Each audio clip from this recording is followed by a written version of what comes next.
So good afternoon and thanks for being here. And after the snow flurry this morning, I'm thankful as well for a good excuse to put on shoes and socks as opposed to sandals.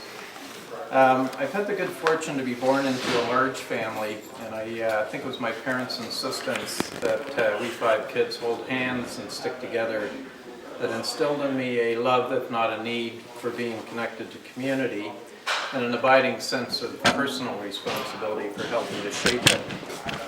Marion and I have had the continued good fortune to experience community across Canada and other parts of the world, and from leading home building, house building teams for Habitat for Humanity in Haiti, to monitoring elections for Canada and Ukraine, to organizing teddy bear picnics here in Kingston for local children and their families.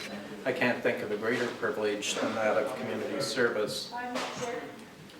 For that reason, I'm pleased today to formally announce that I'm seeking nomination for the Liberal candidate for Kingston and the Islands.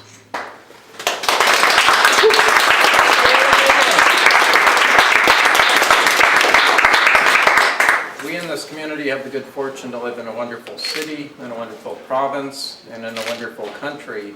And if we're to maintain our sense of community, we must more directly address the widening gap between the haves and have-nots, between the engaged and disengaged, between those of us who are thriving and those of us who are at risk of being left behind.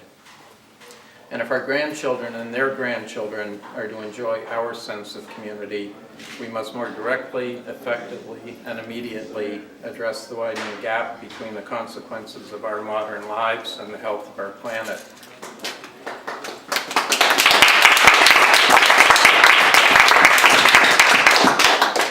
I bring to this nomination campaign a leadership background that ranges from entrepreneurial business ventures to multinational strategic rollouts to major community initiatives in the not-for-profit sector.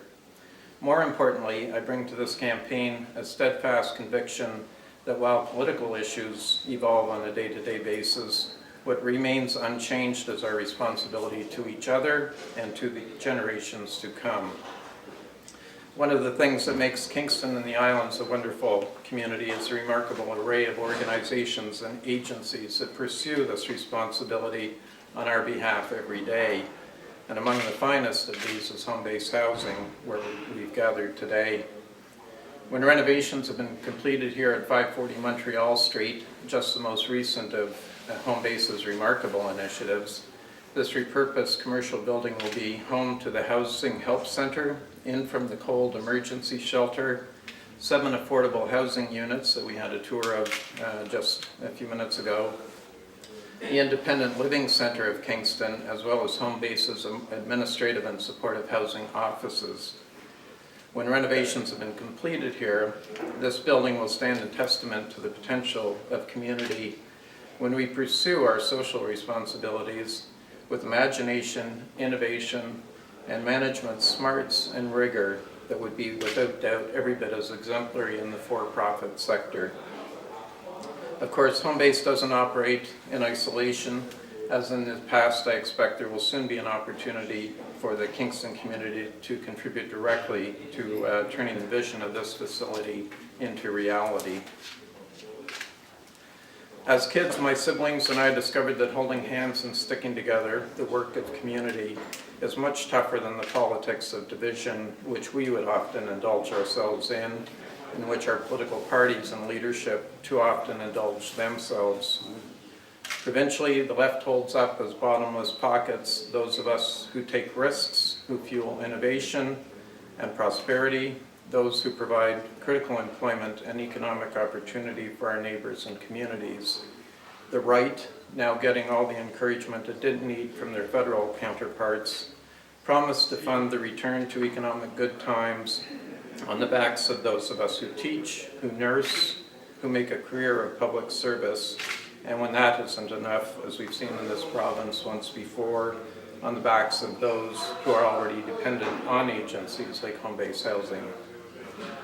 Governments are ultimately people, and people make mistakes. I'm not blind to the Ontario Liberal Party's gas plant hangover, but I was proud last January to stand as a delegate for Kathleen Wynne in her leadership bid. At a time and in a week when it's so breathtakingly easy to feel cynical about politics and politicians, I grow ever more certain that Kathleen Wynne is a truly once-in-a-generation leader. If I needed any assurance of that, it was hearing the Premier speak in Hamilton at the end of September. When we talk about the economy and jobs, she said, we aren't just talking about the economy and jobs, we're talking about a fair and just society.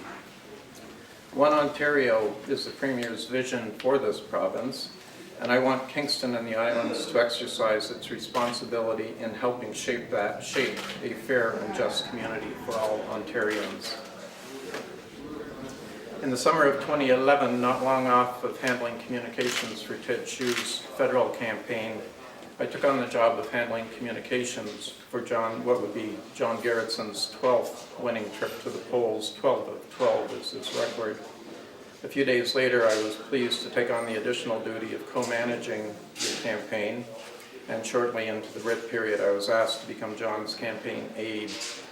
I started that campaign knowing John Gerritson well enough to say hello.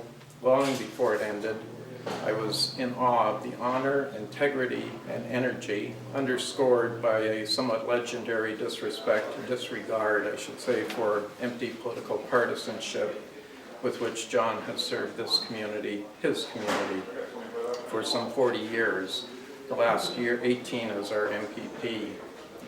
I will bring that same level of honor, integrity, energy, and disregard for empty partisanship to this nomination campaign, and if my community of provincial Liberal members grants me the privilege of doing so, to the next provincial election campaign and on to the Ontario Legislature. With Peter Milliken and now Ted Hsu, John Gerritson has been instrumental in establishing a great tradition of Liberal leadership in Kingston and the Islands. It's a tradition I intend to see continue. Thank you.